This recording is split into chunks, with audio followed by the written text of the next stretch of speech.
Good evening, Rotorua. Tonight on City News. Prime Minister John Key visits the studios of TV Rotorua. Green Party co-leader Russell Norman kayaks the Kaituna.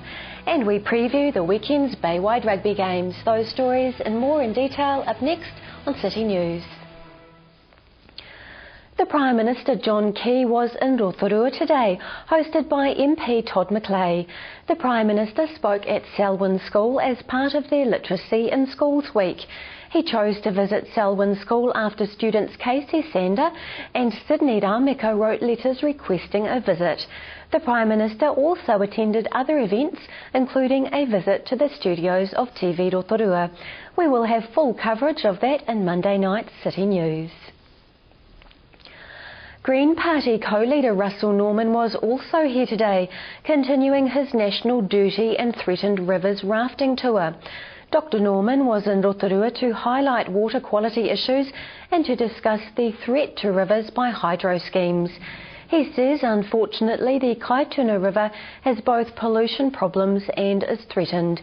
Dr Norman says the threats to the Kaituna are Bay of Plenty Energy's proposed hydroelectric dam, which would flood some whitewater runs on the river, and pollution caused by high levels of nitrogen from pastoral farming in the Kaituna catchment.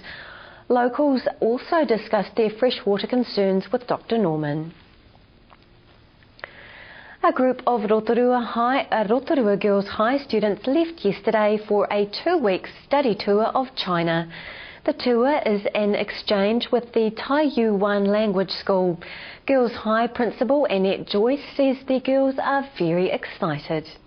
This is our 4th school trip to China. We go every 2 years. It's a study group. The girls go over there to see what China is about, the old China, particularly as we see it in Taiyuan and in Xi'an with the terracotta warriors, and also up in Beijing, and the new China, which is very evident in Shanghai. The girls visit those places. Also in Taiyuan, the girls homestay with students from our sister school. So the trip is about us taking our New Zealand culture up to China and sharing it with them, so the girls perform. And it's also about us trying to show people in both what we do and what we say what a great place New Zealand is. But we're also going to learn an awful lot from China. And people say, who've been on the trip, that it is a life-changing experience. And for our girls, it's going to be that. But for the staff who are going as well, it will be. So we're going over there for 15 days to learn and to broaden all of our knowledge.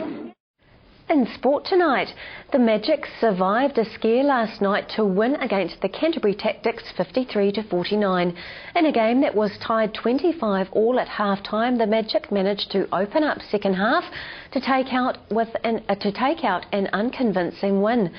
The Magic performance is described as disjointed, and with another tough game against the Southern Steel in Invercargill on Sunday, the Magic have little time to address the concerns in their play.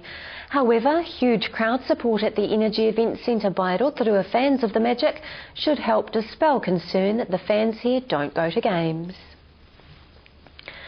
Local businesses are being asked to sponsor a steamer as part of the Bay of Plenty Rugby Union School Holiday Programme. The programme is for boys and girls between the ages of 7 and 12 and aims to teach fundamental rugby skills with an emphasis on fun and enjoyment. Sponsoring a child for the 2-day camp costs $60. The Rugby Union's Development Officer, Kane Hams, says last year's inaugural program was such a success that there was no question of running the program again. To register for the program, go to boprugby.co.nz/holiday program. In weekend rugby, it's round 4 of the Baywide competition, and Bellevue Road will attract a large crowd of passionate Waikite supporters when Opotiki pay a visit tomorrow. Both sides have made a solid start to the season, with Waikite returning to the form of a decade ago when they were one of the heavyweights of Baywide rugby. Rangataua and Te Poke Sport will go head-to-head at Te Ariki Park, with Rotoiti hosting Whakatane Marist at Emery Park. A top-of-the-tables clash will take place at the Tauranga Domain when competition leaders Whakarewarewa travel to face defending Premier champions Tauranga Sport. The Rotorua sides sit astride the points table with a 3-from-3 win in a record in the season start. Tauranga Sport will need to be mistake-free to keep Whakarewarewa in sight. To your weather, Rotorua and the surrounding areas. Tonight, chance shower northerlies overnight, a low of 10. Tomorrow, Saturday, rain developing, a southwest change, a high of 19 and a low of 10. Outlook for Sunday, a few showers, southwesterlies, a high of 18 and a low of 8.